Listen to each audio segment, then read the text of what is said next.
I'm Gigi Calloway, a health educator for Wahluke School District. Today I'm going to talk with a student at Wahluke High School about some common marijuana myths. When I was in junior high, I remember hearing lots of different things about weed. I'd like to know if they're true. Could you answer some of my questions? I'd be happy to.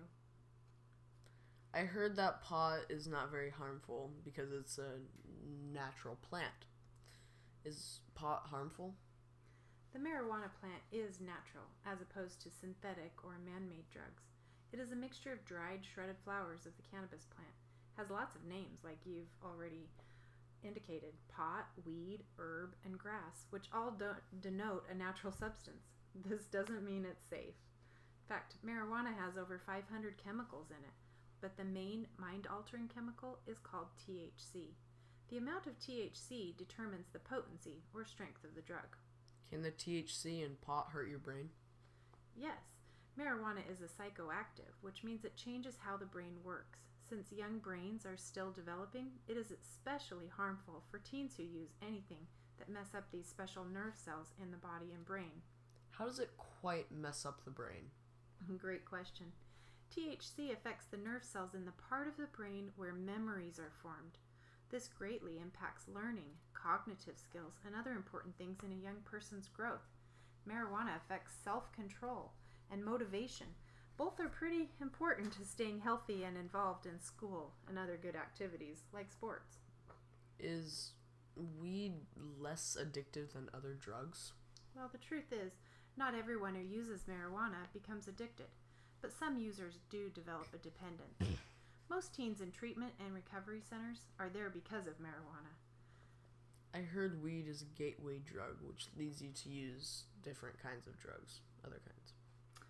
Well, it's not yet been proven that using marijuana leads to other drugs, but most teens who do try drugs start with marijuana. One study found that people who had used marijuana before 17 were more likely to use other drugs and develop addiction problems later on. Seems like everybody in my school is using pot. Do you have an idea how many in my school use?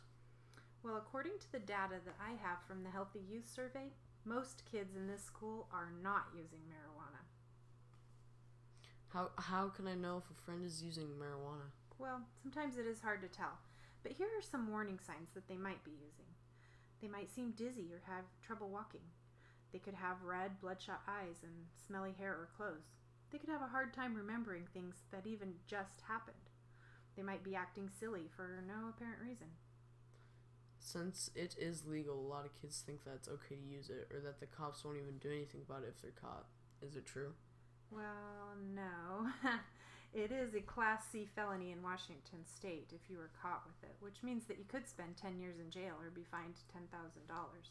Only adults 20 years and older can possess marijuana, and it is still illegal to use in a public place and cannot be given to anyone younger, even their own kids.